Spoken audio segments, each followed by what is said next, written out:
गुरुभ्यो नमः। गुरुर्ब्रह्मा गुरुर्विष्णु गुरुर्देवो महेश्वरः।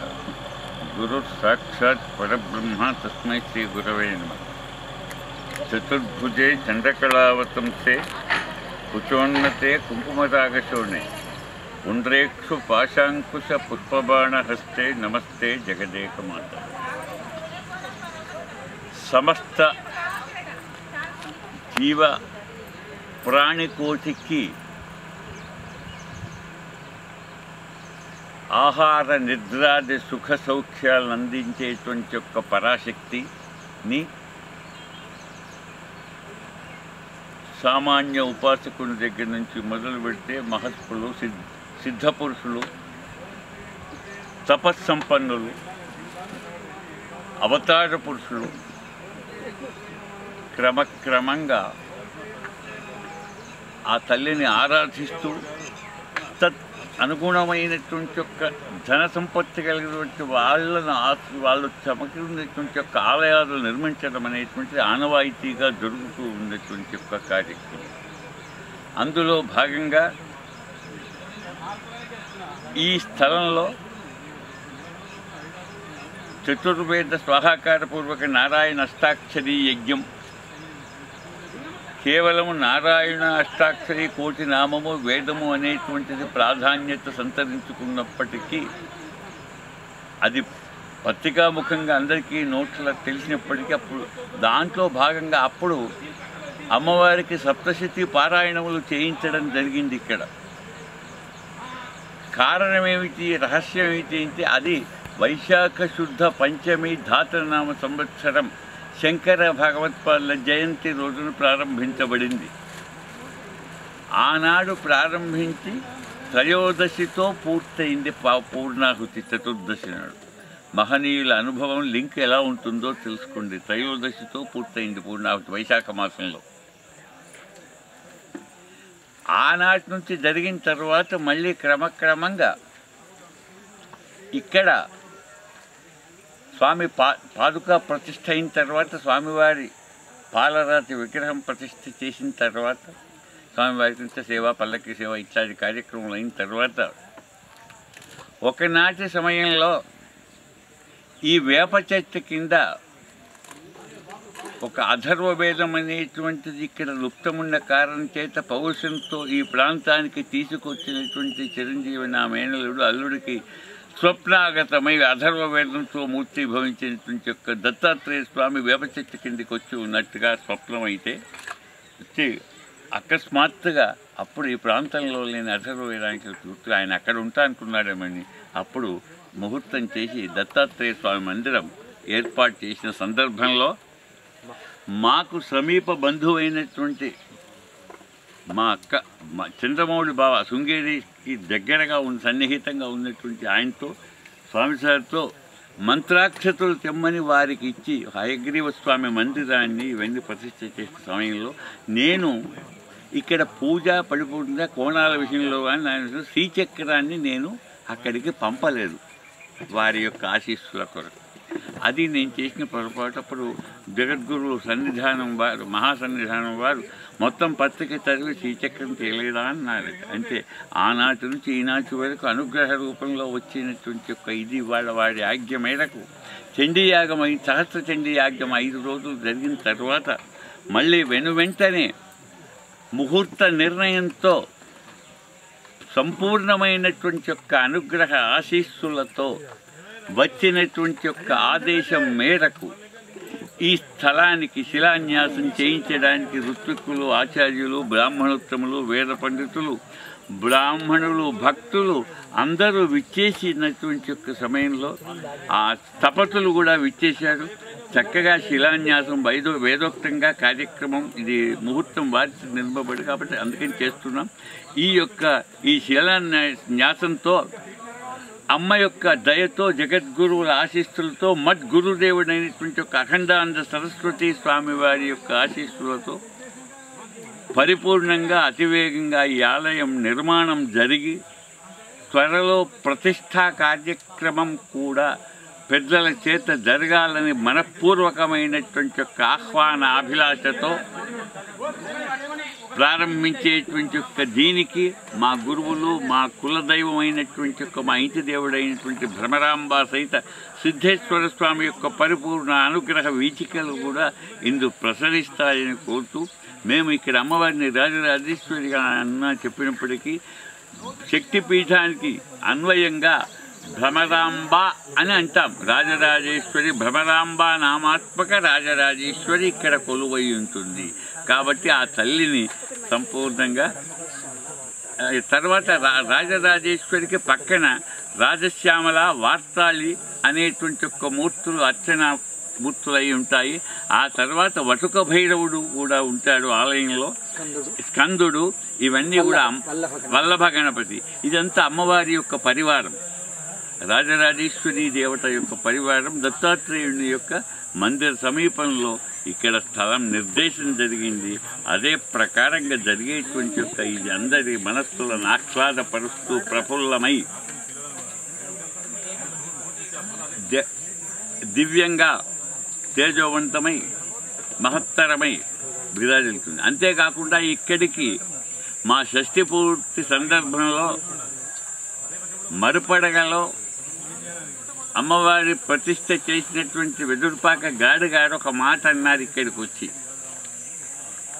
మా షష్ఠి పూర్తి సందర్భంలో అప్పుడు చేస్తామని పత్రిక ప్రింట్ అయిన సందర్భంలో ఈ ఆలయం అప్పటికే వారు ఒక 300 సంవత్సరాల వరకు విదేదీప్యమానంగా వెళుతుంది అన్నారు ఆయన భ్రమరాంబాదేవి అనుగ్రహ పాత్రుడు అని. ఆ 300 సంవత్సరాల తర్వాత మళ్ళా ఎవడో ముందుకు వస్తాడు, అంతవరకు ఈ స్థలానికి అంత తేజస్సున్నదని వారు వచ్చి చెప్పాడు. అది గతం గత. తర్వాత ఈ ప్రాంతంలో జైత్రయాత్ర శృంగేరి శంకర మఠ స్థాపన చేసినప్పుడు విధుశేఖర భారతీ స్వామి వారు ఈ ప్రాంతానికి వచ్చి అనుగ్రహించి ఆశీర్వదించారు. అదే సమయంలో మాకు ఇవ్వాల్సిన అనుగ్రహించారు. తత్ప్రభావం చేత వెనువెంటనే సహస్రచంద్ర యాగం జరిగింది. ఆ దాని పరంపరలో భాగంగా అంతకుముందు కూడా ఇక్కడ లక్ష్మీ యాగం కూడా జరిగింది, చతుర్వేద స్వాహగా ఇట్లా కార్యక్రమాలను జరుగుతున్నాయి. కాబట్టి ఇన్ని సంవత్సరాల తర్వాత అమ్మ స్వతంత్రమైనటువంటి యొక్క రాజస్వామి అంటే రాజరాజేశ్వరిగా ఇక్కడ విరాజిల్లబోయేటువంటి యొక్క స్థానిక భక్తాదులందరినీ అనుగ్రహించడానికి ఆ తల్లి వాళ్ళ శిలాన్యాసం చేయించుకుంటుంది. ఇందులో ఆ అమ్మ సేవలో ఎవరెవరు ఏ రూపంలో పాల్గొని అమ్మ అనుగ్రహానికి పరిపూర్ణంగా పాత్రలు అవుతారో అది ఆ అమ్మ యొక్క దయ, ఆ స్వామి యొక్క దయ, జగద్గురువుల దయ, ఆంధ్రానంద స్వామి వారి యొక్క దయ. ఎందుకంటే ఈ ఊరి పేరు మీద, అమ్మవారి పేరు మీద చాలా చక్కని మంగళహారతి ఉంది. ఏమని అంటే, ఓ జననీ ఘన శ్రీదం నీరాజనమిజగొను మామోదం, ఓ జననీ ఘన శ్రీదం ఉల్లములోన విహారం, కనిపింపుము ఇది కలికాలం, ఈ పిల్లలు నీ పరివారం, ముత్తాలయని కొక నిలయం, ఓ జననీ ఘన శ్రీదం. ఇది స్వామివారు ఆనాడు రాయించింది. వారు నవరత్నాలు చేశారు. అప్పటి నుంచి ఇప్పటి వరకు వచ్చినటువంటి. కాబట్టి శిలాన్యాసానికి పెద్దల అనుగ్రహం, మా గురువు గారి అనుగ్రహం, సుంతనకోట గురువు గారి అనుగ్రహం, మాసాయపేట స్వామివారి అనుగ్రహం, తర్వాత కొడకెళ్ళ షోడశి దీక్ష ఆయన ఇచ్చినటువంటి యొక్క సుభద్రాంబ సత్య యజ్ఞేశానంద స్వామి వారి యొక్క అనుగ్రహంతో ఇప్పుడు శిలాన్యాసానికి పెద్దలను వేద పండితులను అనుమతి కోరుతుంది. వేలేటి సిద్ధరామేశ్వర శర్మ, సిద్దిపేట వేద పండితుడు. జగదంబ విచిత్రమత్ర కిం పరిపూర్ణ కరుణాస్తి జయన్మయి అపరాధ పరంపరావృతం నహి మాతా సముపేక్షతే సుతం. శ్రీ గురు చరణారవిందాభ్యాం నమః. భగవంతుని యొక్క అనుగ్రహము ఆ అంశతో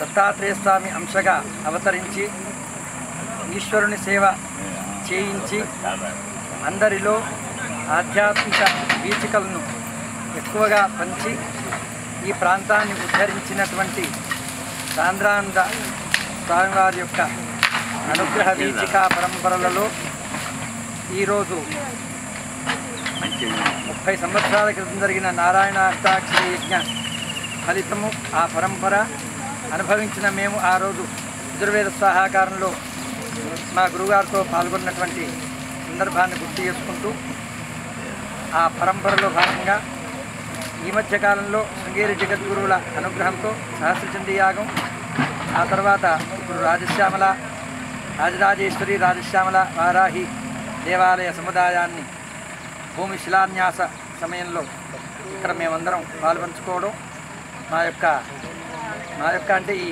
ఆలయ పరివారం, ఆశ్రమ భక్త పరివారం అందరం ఉండడం, ఈ సత్సమయంలో ఇంతమంది పాల్పంచుకునేటువంటి అవకాశం కల్పించినటువంటి ఆ భగవంతుణ్ణి, ఈ యొక్క క్షేత్ర అభివృద్ధికి సహకరిస్తున్న వాళ్ళందరికీ ధన్యవాదములు తెలుపుతూ రాబోయేటువంటి ముఖ్య ఘట్టాలలో కార్యక్రమం ఆలయానికి సంబంధించినటువంటి ఎన్నో అంశాలు నిర్మాణ పరంపరలో జరుగుతూ ఉంటాయి కనుక అవకాశం ఉన్నంత మేరకు సమయాన్ని వెచ్చించి మీరు మీ కుటుంబ సభ్యులతో ఈ యొక్క అమూల్యమైన గడియలను అనుభవిస్తూ రాబోయే కాలానికి నిర్మాణ దశలో జరిగినటువంటి మంచి విషయాలను తెలియపరుస్తారని ఆకాంక్షిస్తూ స్వస్తి. తాతాభట్ల నరసింహ శర్మ, భద్రకాళి దేవాలయం, వరంగల్. ఇది నిజంగా ఒక తపో క్షేత్రంగా ఉంటూ ఉన్నది. శ్రీ సాంద్రానంద మహాస్వామి వారు ఇక్కడ తిరిగి ఇక్కడంతా కూడా తపస్సు చేసి భక్తులందరినీ కూడా ఇక్కడ ఉద్ధరించడం జరిగింది. అటువంటి తపో క్షేత్రంలో ఇక్కడ శ్రీ గౌరీభట్ల శ్రీనాథ శర్మ గారి ఆధ్వర్యంలో ఇక్కడ సహస్రచండీ యాగము అనబడేటువంటి ఒక మహాయజ్ఞం కూడా చేయడం జరిగింది. నిజంగా ఇది భగవత్ సంకల్పం కావచ్చు. నిన్నటి రోజున నిజంగా ఈ కార్యక్రమం ఇలా జరుగుతుంది అని కొంచెం భయపడ్డాం, కానీ ఎటువంటి అవాంతరములు లేకుండా ఈ శిలాన్యాసము ఆ రాజరాజేశ్వరి అమ్మవారి యొక్క సంకల్పమే కాబట్టి అత్యద్భుతంగా భక్తుల యొక్క సహకారంతో, వేద పండితుల యొక్క ఆశీస్సులతో ఈ కార్యక్రమం ఆ సాంద్రానంద స్వామి వారి యొక్క దివ్య అనుగ్రహ ఆశీహి పూర్వకంగా ఈ కార్యక్రమం జరుగుతుంది. మరికొద్దిసేపట్లో ఈ శిలాన్యాస కార్యక్రమం ప్రారంభం కాబోతుంది. త్వరలో ఈ దేవాలయ నిర్మాణం కూడా జరిగి ఇక్కడ ఇంకా మహాక్షేత్రం అవుతుంది. ఈ కార్యక్రమానికి సంబంధించి ఉదయం నుంచి గణపతి పూజ, పుణ్యాహవాచనం, ఋత్విక్వరణం, నాంది ఈ కార్యక్రమాలన్నీ కూడా పూర్తి చేసి తర్వాత చతుషష్ఠి పద వాస్తు మండలము, తర్వాత నవగ్రహ మండలం యొక్క స్థాపనము, తర్వాత అగ్ని స్థాపనము, తత్తద్దేవత హోమములు, వాస్తు మండల దేవత హోమము, ప్రధాన దేవత హోమము ఇవన్నీ కూడా చేసి నవశిలలు ఉంటాయి. 9 శిలలు, కూర్మశిల మొదలుకొని 9 శిలల యొక్క శ్రవణం ఆ కార్యక్రమాన్ని కూడా పూర్తి చేసి ఆ తర్వాత అక్కడ ఈ శిలాస్థాపనం, శిలాన్యాసము అంటాము. న్యాసము అంటే ఉంచుట. ఈ శిలలను అక్కడ గర్భాలయం కింద ఇప్పుడు స్థాపన చేసి ఆ తర్వాత దానికి యథాశక్తిగా పూజించి ఆ తర్వాత పూర్ణాహుతి కార్యక్రమం కూడా చేస్తారు. ఆ తర్వాత ఆశీర్వచనం, తీర్థప్రసాద వితరణ ఈ కార్యక్రమాలన్నీ కూడా ఇక్కడ చేయడం జరుగుతుంది. తప్పకుండా భక్తులందరికీ కూడా తీర్థప్రసాదాలు తీసుకొని అందరూ కూడా భోజనం చేసి వెళ్ళవలసిందిగా భక్తులందరినీ కూడా కోరుకుంటున్నాము. వైదిక ఆగమాన్ని అనుసరించి ఈ ఆగమ శాస్త్రం 3 విధాలుగా ఉంది. కర్షణాది ప్రతిష్టాంతము మొదటి భాగము అయితే, ప్రతిష్టాది ఉత్సవాంతం 2వ భాగము, ఉత్సవాది ప్రాయశ్చిత్తాంతం 3వ భాగము. అంటే ముందుగా కర్షణం చేయాలి. కర్షణం అంటే నాగలితో దున్నించాలి భూమిని. ఎక్కడైతే మనం నిర్ణయించుకున్నామో ఆ భూమిని కర్షణం చేసి మొట్టమొదటిగా దేవాలయ నిర్మాణాన్ని ప్రారంభించి శిలాన్యాసము, ఆ తర్వాత ప్రతిష్ట, ఈ కార్యక్రమాలన్నీ కూడా చేస్తే అది మొదటి భాగం పూర్తయినట్టు. మరి దేవుణ్ణి ప్రతిష్ఠించిన తర్వాత అలా దేవుణ్ణి వదిలేస్తే సరిపోదు. దేవుడికి జరగవలసినటువంటి ఉత్సవాలన్నీ కూడా యథావిధిగా ఉత్సవాలన్నీ కూడా ఆచరిస్తూ ఉండాలి. పక్షోత్సవములని, మాసోత్సవములని, వారోత్సవములని, సంవత్సరోత్సవములని, కళ్యాణోత్సవములని అనేక రకమైనటువంటి ఉత్సవాలు ఉంటాయి ఆయా సందర్భాల్లో చేయాల్సినవి. అవన్నీ కూడా యథావిధిగా చేయాలి. భక్తుల యొక్క సహకారం ఇక్కడ అవసరం ఉంటుంది. భక్తులు తమ శక్తి కొలది ద్రవ్య రూపేణ కావచ్చు, అలాగే వస్తు రూపేణ కావచ్చు, లేదా వారి యొక్క మాట సహాయం వాక్ రూపేణ కావచ్చు, ఇవన్నీ కూడా వారు పాలుపంచుకొని ఉత్సవాల్లో వాళ్ళు పాల్గొనాల్సి ఉంటుంది. 2వ దశ. 3వ దశ ఉత్సవాది ప్రాయశ్చిత్తాంతం. ఉత్సవాల్లో అనేక రకమైనటువంటి దోషాలు జరుగుతూ ఉంటాయి. వాటికి ప్రాయశ్చిత్త కర్మలు కూడా చెప్పబడి ఉన్నాయి ప్రతిష్ట ఆగమ తంత్రములు. కాబట్టి అవి కూడా చేస్తూ భక్తులందరూ కూడా దీంట్లో భాగస్వామ్యం అవుతూ వారు ఉద్ధరించడమే కాకుండా వారందరికీ కూడా వారి కుటుంబానికి దీంట్లో కనుక పాల్గొన్నట్టయితే వారు సకల ఐశ్వర్యాలు కూడా పొందుతారు. అందులో ఎటువంటి సందేహం లేదు. పైగా ఇక్కడ వైదిక ఆగమాన్ని అనుసరించి సవిధిగా ప్రయోగాన్ని చేస్తూ ఉన్నాము. తప్పకుండా భక్తులందరూ కూడా తరించెదరుగాక.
Thank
you.